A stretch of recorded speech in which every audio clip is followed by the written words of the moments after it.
This superhero game was supposed to be great. I mean, I wanted it to be good so badly. I was telling all my friends to buy this. I want to start by saying I'm sorry, Michael. I'm sorry for making you buy this game. Marvel's Avengers is potentially one of the most disappointing games I've ever laid my hands on. A game that had everything perfect going for it until it didn't. There are so many reasons why Marvel Avengers failed, bro. There's so many reasons. Let's go back to the beginning. Marvel's Avengers was announced that it was in development by Square Enix in 2018. They dropped like a really small trailer. People knew that a Marvel's Avenger game was coming. Everyone was so hyped, bro. When was this ever gonna happen? 2019 comes and we get our first reveal of a trailer. The characters in the game don't look like the MCU counterpart, which basically means that Iron Man isn't Robert Downey Jr., Thor isn't Chris Hemsworth. This immediately turned off 30% of the people interested. That was only a little thing. At the end of the day, it was a different version of the Marvel universe. Who cares?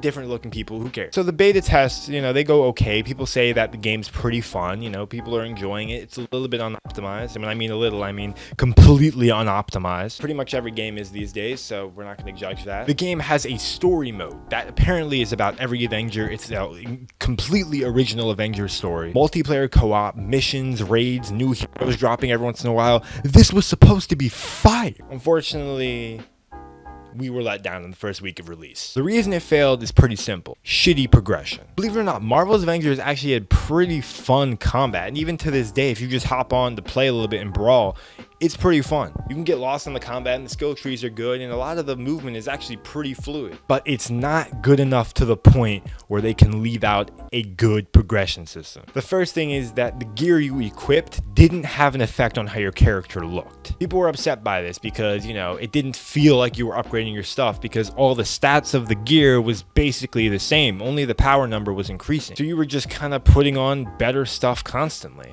But that got boring. People got sick of that. People didn't feel like just upgrading their power level without it having meaning in their character. The reason this was because, of course, Square Enix wanted to replicate the comics and keep the same default skins that they had in the comics, so every character was identifiable based on just their skin alone. This was so you could never misunderstand what hero was being played. People were used to stuff like Destiny. This backfired. People wanted to see your gear change and progress as you leveled up. The missions were so repetitive. For a game that was all about co-op, there was only like 5 areas to go to. Eventually, you were fighting in the same aim sectors with the same enemies, with the same heroes. And it got boring quickly. Well, Avengers had a pretty steep decline. And when I mean a decline, I mean a complete downfall of a player base. Game's ass now. Nobody really plays it. And people only come back to the game when they drop new heroes. So far, they've dropped 2 new heroes, Hawkeye and Kate Bishop. I'm sure we all know who Hawkeye is, which is cool. But have you all heard of Kate Bishop? I'm not saying that Kate Bishop is a bad character to add to the game first. But you're telling me she's cooler than Scarlet Witch, Vision, Black Panther, Spider-Man, anybody else?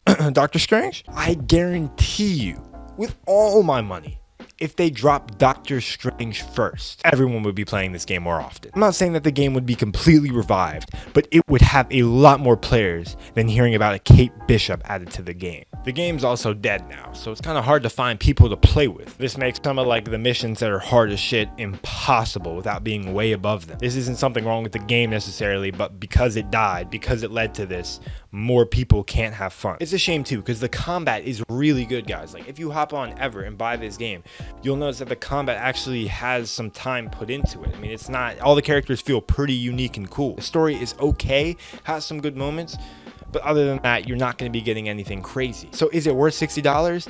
Absolutely not. Black Panther was announced, which is cool. We're excited to see Black Panther always, but will it bring enough balance back to the game for people to actually come back? The answer is, for maybe 2 days. People will hop on, play Black Panther, and then probably hop off shortly after because they realize nothing's really changed. Think about how easy it is to make this type of game in the sense of the hype you already have built around the Avengers. Everybody knows who Thor is. Everybody knows who Captain America is. Everybody knows who Iron Man is.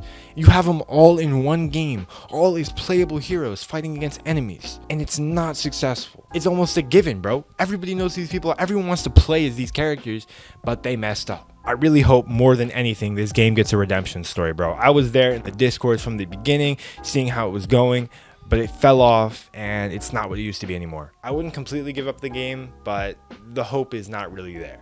I hope you guys did enjoy this video. If you did, make sure to leave a like, comment, and subscribe. Tell me what you guys think of this Marvel's Avengers game. Was it as good as it could have been? Definitely not. I know this, but tell me what you think. Without further ado, guys, I'm Treyllo. I'll see y'all in the next one. Peace out.